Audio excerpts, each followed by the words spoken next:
또 하나님이 한 주간 동안 많은 일을 행하셨지만 조금만 골라서 나누려고 합니다.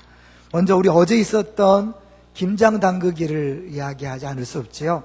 하나님께서 우리 70가정을 위해서 이렇게 김장을 시작했는데 막상 해보니까 104가정에게 김장을 전달하고 또 교육자 직원도 주면서 120통을 만들어서 전달했다고 그래요. 자, 900kg라는 엄청난 그 배추를 이렇게 양념을 넣어서 김장을 담궈서 나눌 수 있고 섬길 수 있는 교회 되게 하신 것을 감사하고 또 이런 걸 가능하도록 수고하신 모든 분들에게 감사의 마음을 전합니다. 두 번째로는 수요일 날 호박죽을 우리 VIP에 전달했는데요. 240명 분을 준비해서 240명 전달했는데 큰 솥으로 3개나 이렇게 했고 한 번에 안 돼서 3번에 걸쳐서 또 하고 해서 240명 분을 준비해서 전달하는 큰 일을 했습니다. 또 호박죽을 전달하면서 또 만난 많은 일들을 들어보니까 좋은 간증들이 있더라고요. 그래서 하나님께서 그렇게 일할 수 있도록 은혜 주셔서 감사하고 또 역시 이렇게 하기 위해서 수고한 많은 분들에게 감사를 드립니다.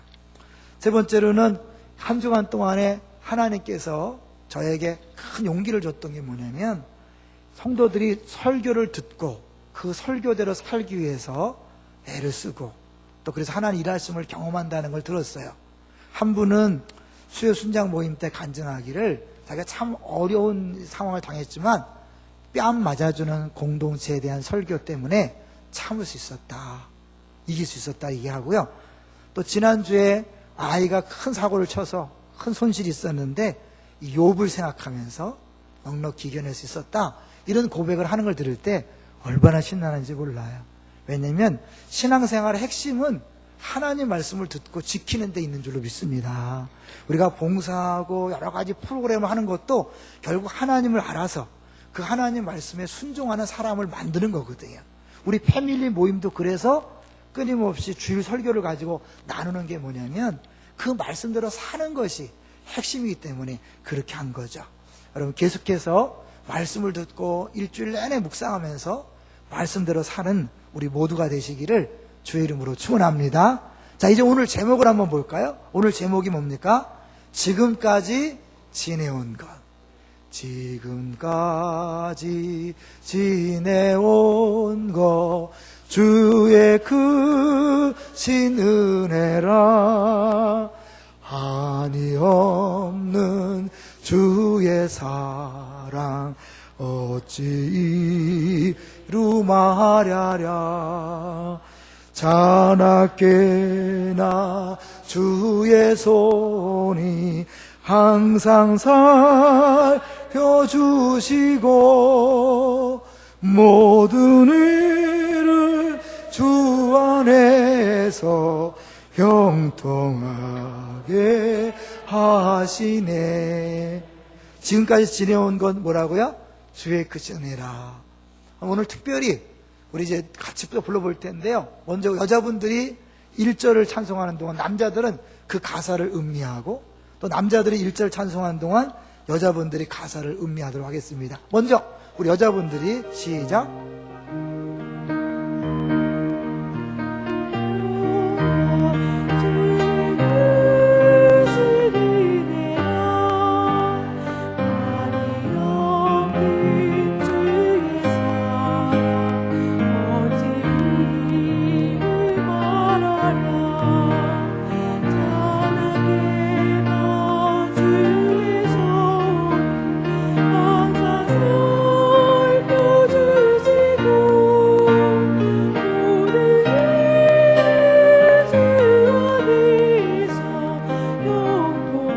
바꿔서 남자들이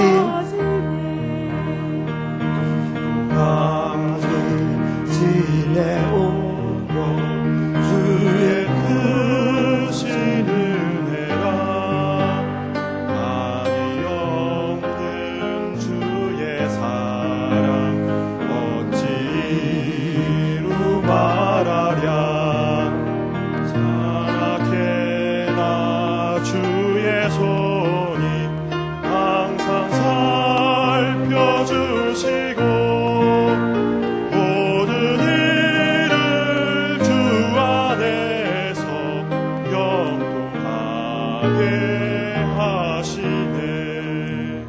아멘. 지금까지 지내온 것 주의 크신 은혜라고 믿습니까?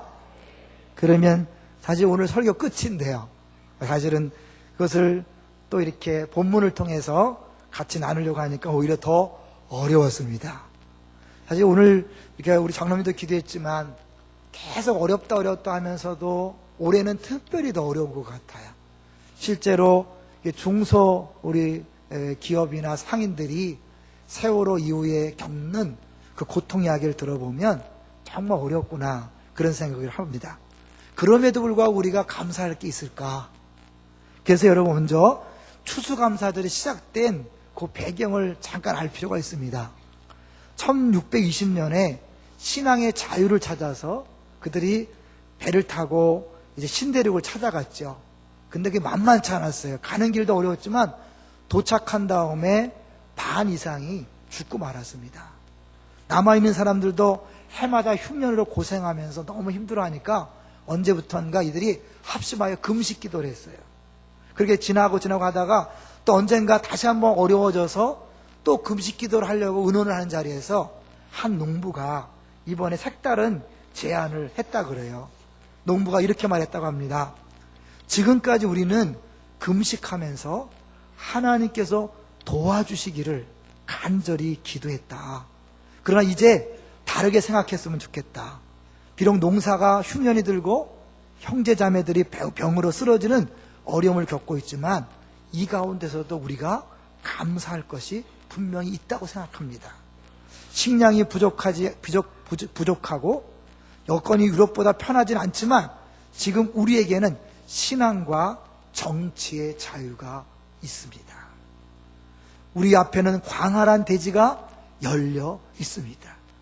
금식 대신에 감사 기간을 정하고 하나님께 감사를 드리는 것이 어떻겠습니까?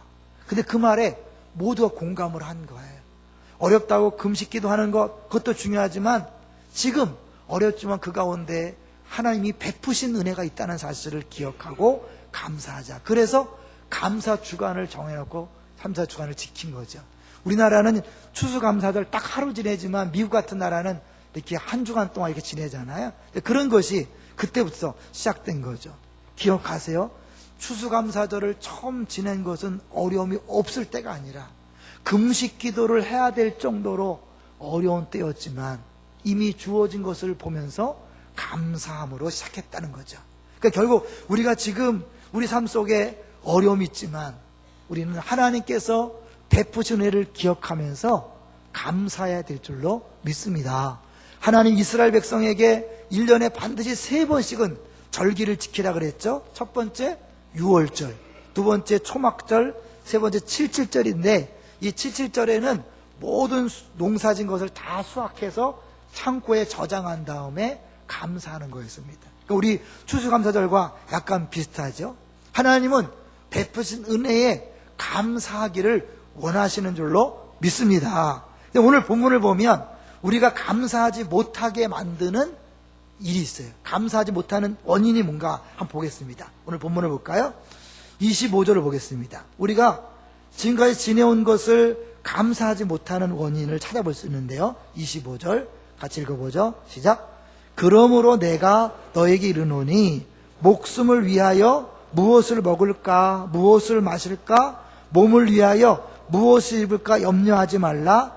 목숨이 음식보다 중하지 아니하며 몸이 의복보다 중하지 아니하냐. 뭐가 우리에게 있는 거죠? 염려가 있는 거예요. 우리가 살아있는 동안 누구나 다 뭘 먹을까 무엇을 마실까 무엇을 입을까 염려하는 게 너무 자연스러운 현상이에요. 근데 예수님은 염려하지 말라 그래요. 왜? 너희들은 목숨이 음식보다 중요하고 몸이 의복보다 중하기 때문에 내가 너희들을 구원했지 않느냐. 내가 너희들 책임지는데 왜 염려하냐 그런 거죠. 그런가 하면 26절도 볼까요? 예수님이 생각해 보라는 거예요. 26절 시작. 공중의 새를 보라. 심지도 않고 거두지도 않고 창고에 모아들이지도 아니하되 너희 하늘 아버지께서 기르시나니 너희는 이것들보다 귀하지 아니하냐. 너희들 새를 봐라. 새가 농사 짓는 거 봤냐?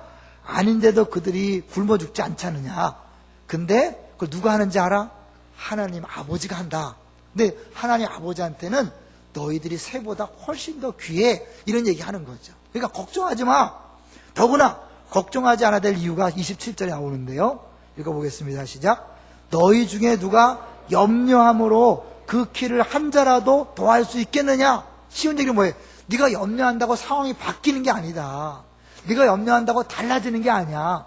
이 키는요, 다른 말로 생명이라고도 번역할 수 있거든요. 네가 염려한다고 하루 더 살지 못해.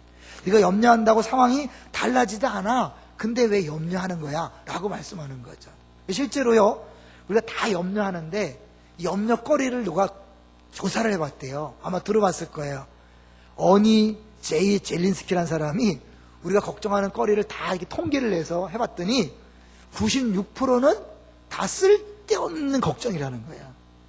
오로지 4%만이 우리가 걱정해야 될 내용인데 그 96%를 보면 40%가 절대 일어나지 않을 사건들을 걱정한다는 거예요. 30%는 이미 일어난 사건들이니까 걱정한다고 달라지는 게 아닌데 걱정한다는 거죠. 22%는 아주 사소한 거라서 걱정할 거리가 아닌데도 걱정한다는 거예요. 그리고 4%는 우리가 도저히 바꿀 수 없는 것들인데 걱정한다는 거죠. 그러니까 이거는 96% 자체가 걱정해봐야 아무 소용이 없는 짓을 하는 거죠. 짓이라고 해도 죄송해요.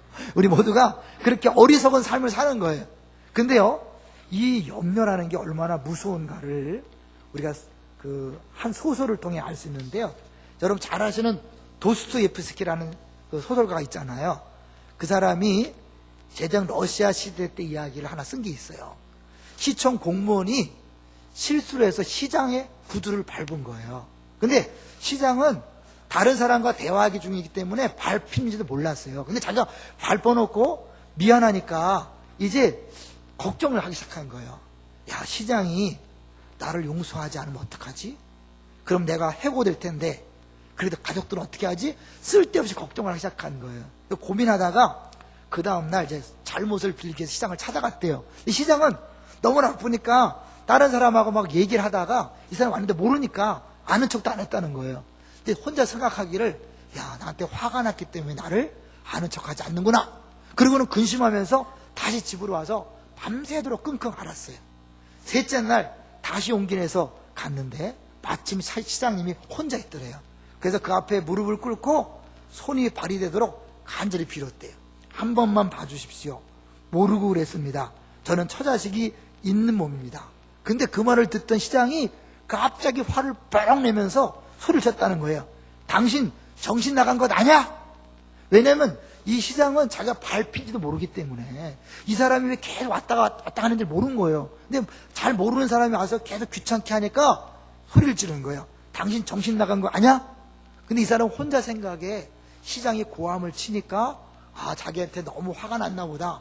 나는 용서받지 못하나 보다. 그리고는 꼼짝없이 해고되었다고 생각하고 집으로 갔어요. 그 다음날 부인이 깼는데요, 깨어나질 못했다는 거예요. 왜요? 죽었어요.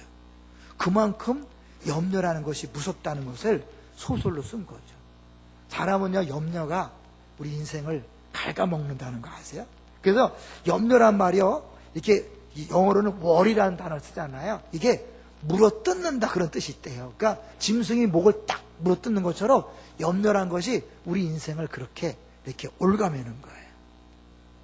이 염려하면 할수록 여러분 손해의 사실을 기억하시고 염려에서 해방되시기를 주의 이름으로 축원합니다. 근데 어떻게 염려에서 해방될 수 있을까요? 믿음이 필요하다는 거죠. 자, 30절 보세요. 30절 시작. 오늘 있다가 내일 아궁이에 던져지는 들풀도 하나님이 이렇게 입히시거든 하물며 너일까 보냐? 믿음이 작은 자들아. 우리가 염려하는 이유는 뭐예요? 믿음이 작기 때문에 그렇다는 거죠. 어떤 믿음이에요? 하나님 아버지가 나를 돌본다는 믿음이 없으니까 염려에 빠지는 거예요. 자, 그래서 볼까요? 32절을 보세요. 32절 보면 구체적으로 무슨 믿음이냐면 32절 시작. 이는 다 이방인들이 구하는 것이라 너희 하늘 아버지께서 이 모든 것이 너희에게 있어야 할 줄을 아시느니라. 여기 비교해요. 이방인들과 우리들을 비교합니다. 원래 우리들도 이방인이었지만 여기서 말하는 이방인은 누굴까요? 하나님을 모르는 사람. 그래서 하나님을 아버지로 모시지 못하고 자기 힘으로, 자기 노력으로 자기 인생을 책임지는 고아와 같은 인생을 얘기하는 거예요. 고아는요, 자기가 자기 인생을 책임져야 돼요. 내가 먹을 거, 입을 거, 마실 거를 다 걱정하고 염려하고 책임을 져야 돼. 근데 우리는 뭐예요? 영접하는 자, 곧 그 이름을 믿는 자들에게 뭐가 됐다? 하나님의 자녀가 되는 권세를 준 거예요. 그러니까 우리가 하나님 자녀가 됐기 때문에 하나님 뭐예요? 아버지가 됐다는 거예요. 그래서 그 아버지가 내 인생을 책임지니까 걱정하지 말라는 거예요. 여러분, 하나님이 여러분의 아버지이신 것을 믿습니까? 그렇다면 그 아버지가 할 역할이 뭐예요? 아버지가 이름만 걸어놓고 폼 잡는 게 아니잖아요. 아버지라면, 물론 나이 드신 아버지는 어쩔 수 없지만 보통의 아버지는 자녀의 모든 것을 책임지는 존재인 줄로 믿습니다.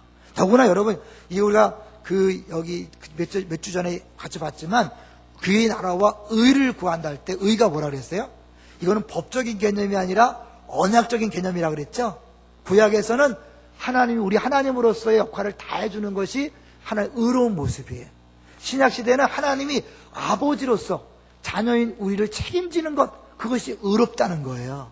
우리가 의를 구한다는 건 그 아버지 자녀답게 살게 해달라고 기도하는 것이고, 당연히 하나님은 우리 아버지로서 아버지 역할을 다 하는 것, 그것이 의로운 거예요. 그러니까 아버지는 의로우신 분이기 때문에 절대로 책임을 안 지는 분이 아니에요. 반드시 책임을 져서 우리의 생활을 책임지는 줄로 믿습니다. 그러니 염려하지 말라는 거예요. 그래서요, 초대교회 성도들은요, 자기 이름 앞에 의도적으로 한 단어를 붙였어요. 그게 뭐냐면 티테디오스, 티테디오스 바울, 티테디오스 야고보, 티테디오스 스데반, 일부러 그렇게 시작한 거예요. 오늘날 말하면 티테디오스 김광희, 티테디오스 서명란, 이런 식으로 가는 거예요. 그 티테디오스가 뭐냐면 염려가 없는 사람, 염려에서 해방된 사람, 그렇게 이름을 일부러 줬어요. 왜요? 성도와 성도 아닌 사람을 구분하는 결정적인 기준점이 뭐냐면 염려하느냐 안 하느냐에 달려있기 때문에. 할렐루야. 성도가 아닌 사람은 하나님 아버지를 모시지 않기 때문에 자기 인생을 자기가 책임지는 고아 같은 인생은 염려해야 돼요. 걱정해야 마땅해요. 왜? 자기 외에는 아무도 없으니까. 그런데 우리는 하나님의 아버지, 하나님의 아버지고 우리가 자녀 되었기 때문에 그 아버지가 내 인생을 책임진다는 거예요. 할렐루야. 그러니까 걱정하지 말라는 거예요. 자, 그래서 34절을 보시면요, 우리가 보면 읽지 않았지만 34절을 보시면 어느 정도로 염려하지 말라 그러냐면 34절 읽어볼까요? 시작. 그러므로 내일 일을 위하여 염려하지 말라. 내일 일은 내일이 염려할 것이요 한날의 괴로움은 그날로 족하니라. 이게 무슨 뜻일까요? 수요일날 나오지 않은 사람은 아마 잘못 해석할 거예요. 수요일날 잘 설명해 드렸는데 사람들은 보통 이 구절을 어떻게 설명하냐면, 내일 일은 내일 가서 염려해. 미리 땡겨서 하지 마. 맞아요, 틀려요? 틀린 거예요. 잘 보세요. 이거 내일 일을 내일 할 걸 미리 땡겨서 하니까 쓸데없는 짓 하지 마. 아니에요. 우리 기독교인들은 염려 자체가 없는 사람이에요. 이 말이 무슨 말일까요? 잘 볼까요? 본문을 천천히 읽어볼게요. 그러므로 내일 일을 위하여 염려하지 말라. 내일 일은 누가? 내일이 염려할 거라는 거예요. 내일이 주격이야.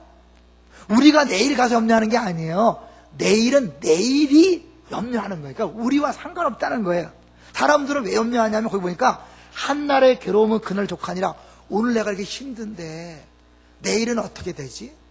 5년 뒤는 어떻게 되지? 10년 어떻게 되지? 이렇게 내가 오늘 걱정, 오늘 괴로움에 근거해서 미래를 걱정하는데 걱정하지 말라는 거예요. 그건 하나님이 책임지기 때문에 여러분 내일도 똑같지 않을 수 있어요. 똑같이 어려워도 또 그때 가면 하나님께서 힘을 주기 때문에 내일 일은 너희들이 걱정할 바가 아니라는 거예요. 그러니까 우리는 오늘도 걱정 안 하고 내일도 걱정 안 하고 모레도 걱정 안 하고 5년도 걱정 안 하고 10년도 걱정 안 해요. 왜요? 걱정해봐야 소용이 없고 걱정 때문에 우리가 사는 게 아니라 하나님의 그 아버지의 사랑으로 살기 때문입니다. 할렐루야. 그래서 지금까지 지내온 것 우리 걱정 염려 때문이 아니라 누구 때문이다? 하나님 아버지의 사랑 때문에 여기까지 왔다는 것을 우리가 기억하라는 거예요. 제가요 이거를 설명하는데 굉장히 좀 어렵더라고요. 내가 어떻게 설명하지? 너무 간단한데, 그죠? 너무 간단한데 믿질 않으니까 어떻게 하면 믿게 할까? 이게 고민이었어요. 그래서 이제 많은 생각을 하다가 아무래도 예를 듣는 게 낫겠다. 그래서 여러분한테 이제 몇 가지 예를 들어볼 텐데요. 10년 전에 여러분이 이 자리에 있을 것을 상상이나 기대나 꿈꾸거나 비전을 갖거나 그런 분이 있습니까? 10년 전에 이 자리에 있을 걸. 아무도 없어요. 왜? 우리 교회는 10년 전에 존재하지도 않았으니까. 근데 우리가 여기 왔잖아요. 이 말은 뭐예요? 내 인생을 내가 책임지고 내가 주장하고 내 뜻대로 온 겁니까? 아니면 나 아닌 다른 무엇에 의해서 이끌려 온 것입니까? 다른 무엇이? 여러분이 원하는 대로 사는 게 아니에요. 내가 원하는 대로 인생이 가는 게 아니에요. 내가 염려하고 걱정해봤자 그것은 나에게 아무런 변화도 주지 못해요. 쓸데없이 목숨만 짧게 만드는 거죠. 다 누가 하신다? 하나님이 인도하시는데 그 하나님은 나와 상관없는 분이 아니라 나를 사랑하시는 나의 아버지인 줄로 믿습니다. 그래서 그분이 주시는 건 뭐예요? 다 좋은 거예요. 하나님 한 번도 나를 실망시킨 적 없으시고. 정말 믿습니까? 여러분 한 번도 하나님 여러분 실망시키지 않았어요? 솔직히 말해보세요. 실망했잖아요. 근데 그거는 내 좁은 소견의 실망이지 크게 보면 하나님의 큰 섭리와 경륜의 입장에서 볼 때는 그게 필요했기 때문에 주신 거예요. 저는 우리 식구 얘기를 모처럼 하려고 그러는데요. 제가 자녀 이야기는 잘 안 하려고 그래요. 왜냐면 잘못하면 자랑이 되면요. 사람들이 승질 나거든. 사람들이 자녀에 대해서 자부심을 갖는 사람이 의외로 많지 않아요. 근데 목사가 자녀 자랑하면 승질 나. 그래서 제가 오늘은 용서하고 들으세요. 자랑이 아니라 제가 제 뜻대로 애들이 큰 게 아니라 하나님께 키워졌다는 얘기를 하려고 그래요. 먼저 우리 아들 얘기를 할 텐데요. 아들이 지금 독도수비대 제대해서 복학을 했어요. 처음에 독도수비대 갈 때 우리 아내와 저는 반대했어요. 왜 하필이면 그렇게 먼 데를 가느냐. 혹시 나는 독도수비대 위험할까봐 그랬는데 가서 보니까 안 위험해요. 네. 그리고 독도수비대가 지난번에 얘기했지만 목사 아들한테는 딱 맞는 군대야. 왜냐하면 이런 일반 부대는요, 면회 가려면 주말에 가야 되죠. 근데 목사가 어떻게 주일을 빼먹어요? 못 가. 근데 독도수비대는 울릉대로 면회 가면 무조건 2박 3일을 아무 때나 내보내줘요. 그래서 한번 가서 2박 3일 나오는 걸 보면서 할렐루야. 야, 목사 아들에겐 딱 맞는 곳이구나 이렇게 생각을 했어요. 그리고 애가 일부러 지원했기 때문에 정확히 8월 달에 제대해서 9월 달에 복학을 했어요. 자기는 머릿속으로 계산해서 한 거예요. 만약에요, 저와 아내의 뜻대로 거기 안 갔더라면 그런 은혜나 기쁨을 맛보지 못했을 거예요. 그렇죠? 내 뜻이 아니었어요. 내 계획이 아니었어요. 근데 하나님은 더 좋은 거를 준비해 놓으셨어요. 두 번째, 우리 딸 얘기를 할까요? 딸은 지금 이제 아세아연합신학대학에 다니는데 걔가 이제 고등학교 3년 동안 레슨 받는다고 참 고생 많이 했어요. 우리 아내랑 저랑. 돈도 많이 들고요. 근데 애가 수원대 그 해금 때문에 갔다가 그만두겠다는 거예요. 한편으로 좀 아까웠어요. 왜냐하면 투자한 돈도 있고 그 좋은 전공을 왜 포기할까. 그런데 애가 너무 힘들어 하더니 액체에 가서 너무너무 좋아하는 거예요. 만약에 이제 우리 뜻대로 됐더라면 지금도 애가 힘들었을 거예요. 왜냐하면 이 해금이요, 실제로 가보니까 졸업 연주회, 그 학기말 연주회 갔더니 막 귀신음악을 하더라고요. 이렇게. 왜냐면 전통음악이 주로 이렇게 제사 때 혼을 부르는 거니까 목사 딸이라 그런지 너무 힘들어한 거예요. 영적으로. 그걸 모르고 그냥 목사 고집을 폈더라면 힘들었을 텐데 그만두고 액치가 한 게 너무 감사한 거 있죠. 이것도 뭐야? 내 뜻이 아니라 하나님이 계획한 인생이 있었던 것. 우리 아내 얘기를 또 하려고 그래. 다 하려고 그래. 우리 아내가 이렇게 얼굴이 막 뭐가 나서 많이 고생을 했어요. 그것 때문에 이제 막 주변에서 뭣도 해봐라 막 그러다가 이제 체질 검사를 해보라는 소리 듣고 팔체질 검사를 했는데 우리 아내는 보약이나 뭐 인삼, 홍삼, 삼계탕 이런 거 먹으면 안 돼요. 막 얼굴에 나오는 스타일이에요. 그 체질 검사했더니 좋은 걸 먹으면 안 되는 체질. 그야말로 싼 체질이야. 저는 아무거나 다 잘 먹는 체질. 목회할 수 있도록 그렇게 한 것 같아요. 그러니까 사실 어떻게 보면 이 얼굴에 뭐 나고 그런 것들이 너무 힘들고 어려웠는데 그걸 통하여 아주 체질 검사를 하게 되고 그래서 이제는 음식 조절하니까 많이 나았어요. 모르고 계속해서 몸이 약하니까 막 계속 막 인삼 먹고 막 또 뭐 삼계탕 먹고 막 추어탕 막 옛날에 먹었거든요. 뭐 힘난다고 추어탕이 아주 안 좋은 거였어요. 우리 아내한테는. 그랬더니 큰일 날 뻔했잖아요. 그러니까 하나님이 이런 어려움을 통해서 우리가 알지 못했던 하나님께 원하시는 길로 인도하고 있더라니까요. 할렐루야. 여러분이 지금 힘들고 어렵지만요, 그 힘들고 어려운 것 때문에 하나님이 계획하신 길로 지금 여러분이 가고 있는 거예요. 그 어려운 거 힘듦이 없으면 내 식대로 내 마음대로 막 살다가 여전히 염려하고 여전히 근심하면서 사는 걸로 끝날 거예요. 근데 하다 보면 아, 그렇구나, 내가 하는 게 아니라 주님이 하셨구나 인정하는 거예요. 목회 얘기를 또 할게요. 여러분은 지금 우리 교회가요, 한국교회 유례가 없는 교회 다닌다는 거 알고 계세요? 한국교회 담임 목사로서 저처럼 제 담임 목사의 힘을 내려놓은 교회가 없어요. 그거 아시고 다녀야 돼요. 네.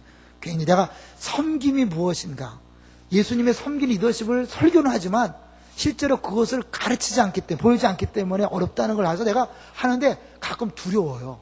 왜냐면 이렇게 계속 목회가 될까? 너무 내게 맡기는 거 아닌가? 그런 생각할 때가 많이 있어요. 그래서 기도도 해요. 하나님, 내가 올바른 길로 가는 겁니까? 하나님 그러세요. 네가 설교한 대로 하고 있잖아. 네가 강의한 대로 하고 있잖아. 계속 가라. 그때 가고 있어요. 근데요, 이렇게 하기 때문에 하나님이 하시는 걸 볼 수 있는 게 뭐냐면, 어제 같은 경우에 김장을 하는데 저와 우리 아내는 배추를 어디서 사오는지, 한 포기당 얼마에 사오는지, 누구한테 주는지를 몰라요. 그냥 다 맡겼으니까. 근데 전혀 문제가 없이 다 잘 되잖아요.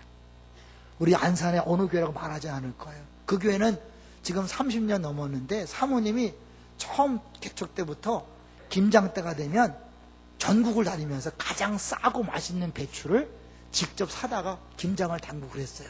그렇게 헌신적으로 했어요. 최근에 교회에서 어려움이 당하니까 성도들이 뭐라고 얘기하냐면, 저 사모님이 저 배추 무 가지고 장난을 쳐서 돈 떼어먹었다, 이렇게 얘기하는 거예요. 목사님 사모님이 뒤집어지려고 그래요.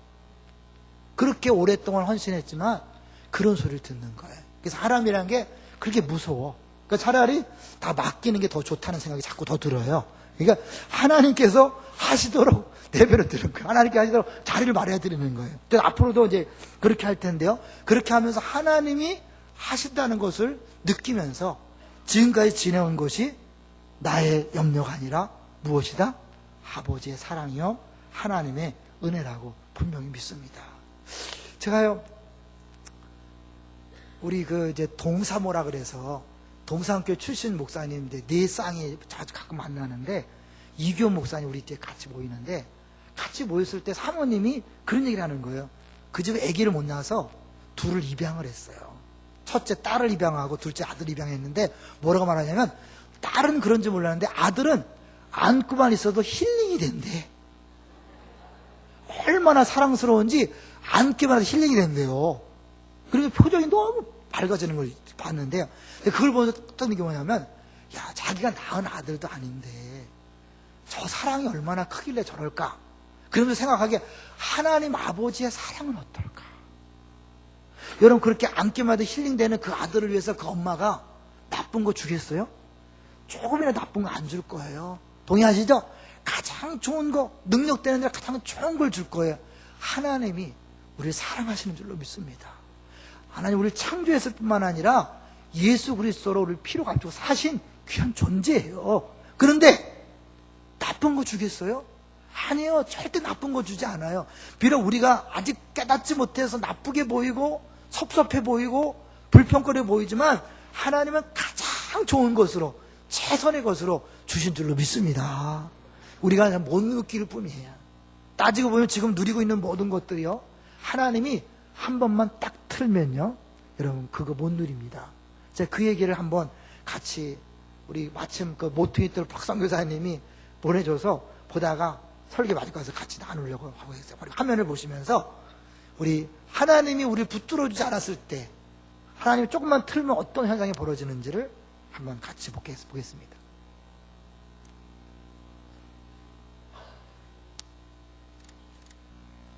글씨가 많아서요, 가끔 읽어드릴게요. 한때는 이 아름다운 집이 제 가장 큰 자랑이었습니다.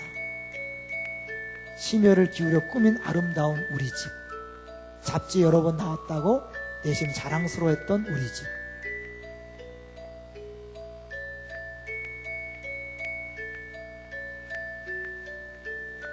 행여나 때가 탈까 혹여나 먼지 탈까 닦고 슬고했던 우리 집.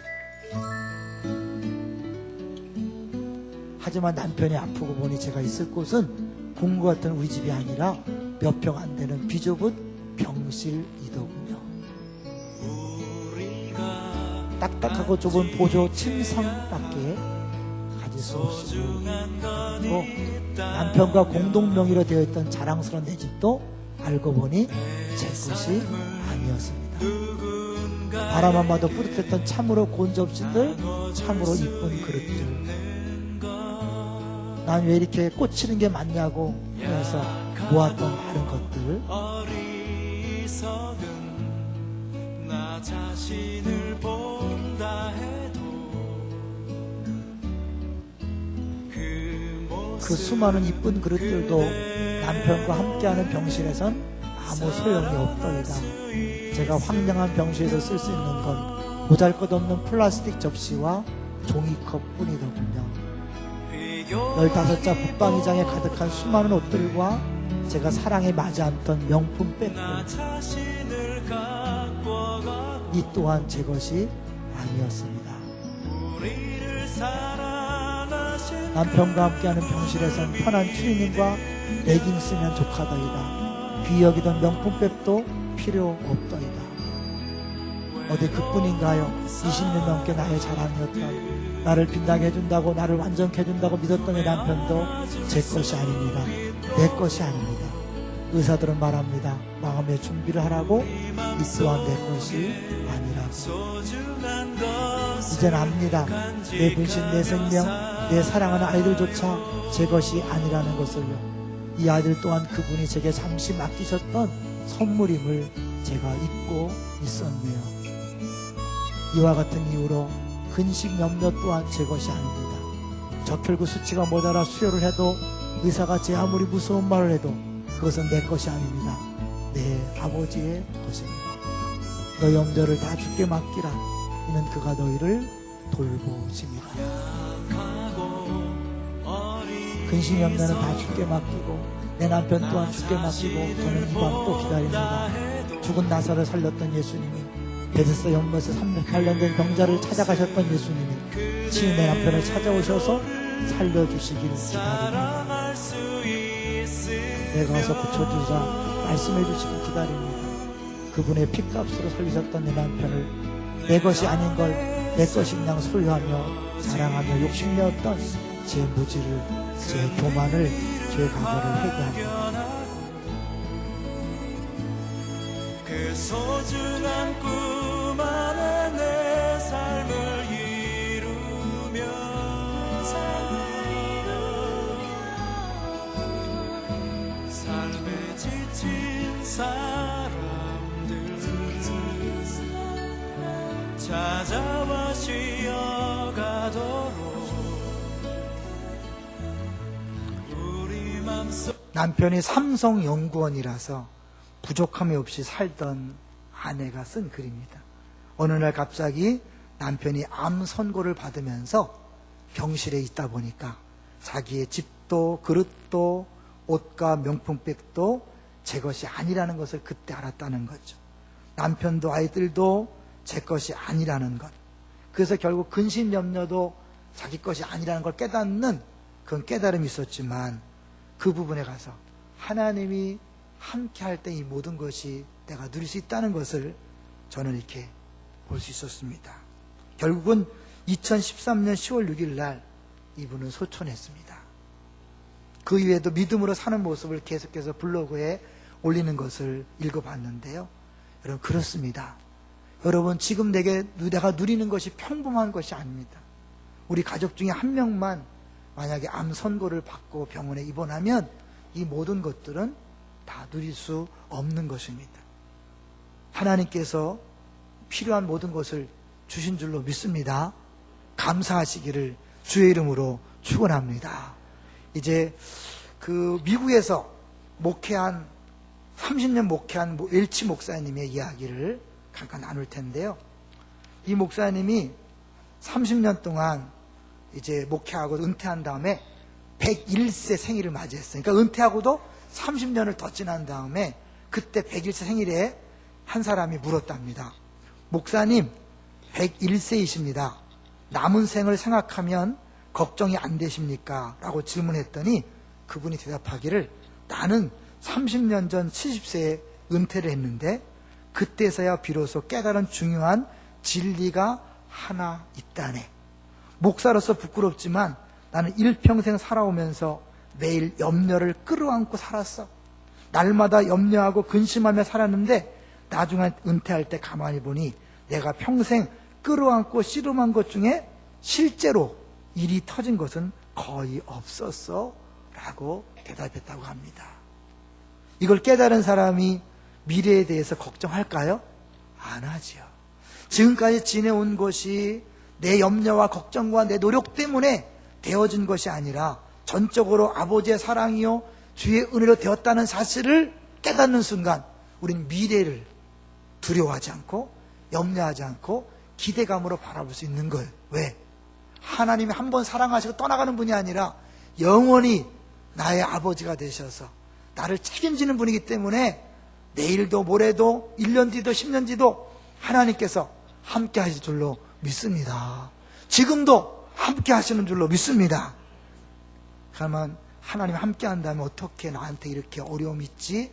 라고 말하는 분들을 위해서 손양원 목사님 이야기를 하면서 마무리하려고 합니다.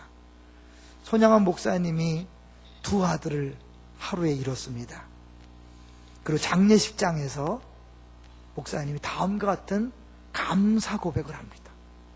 1948년 10월 27일 여수 애양원교회에서 두 아들의 장례 예배를 드리면서 9가지의 감사 고백을 합니다. 첫째, 나 같은 죄인의 혈통에서 순교의 자식들을 나오게 하셨으니 감사합니다. 많은 성도 중에 이런 보배들을 주께서 하필 내게 주셔서 감사합니다. 삼남 삼녀 중 가장 아름다운 두 아들 장자와 차자를 바치게 된 축복을 감사합니다. 하나들의 순교도 귀하다 하거늘 두 아들의 순교에 하나님께 감사합니다. 예수 믿다가 누워 죽는 것도 큰 복이거늘 전도하다 총살 순교당함에 감사합니다. 미국 유학 준비하던 내 아들 미국보다 더 좋은 천국 갔으니 안심되어 감사합니다. 사랑하는 두 아들을 총살한 원수를 회개시켜 내 아들로 삼고자 하는 사랑의 마음을 주신 하나님께 감사합니다.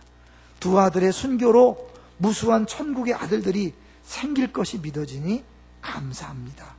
역경 중에 8가지 진리와 하나님의 사랑을 찾은 기쁜 마음과 여유 있는 믿음 주신 우리 주님께 감사합니다.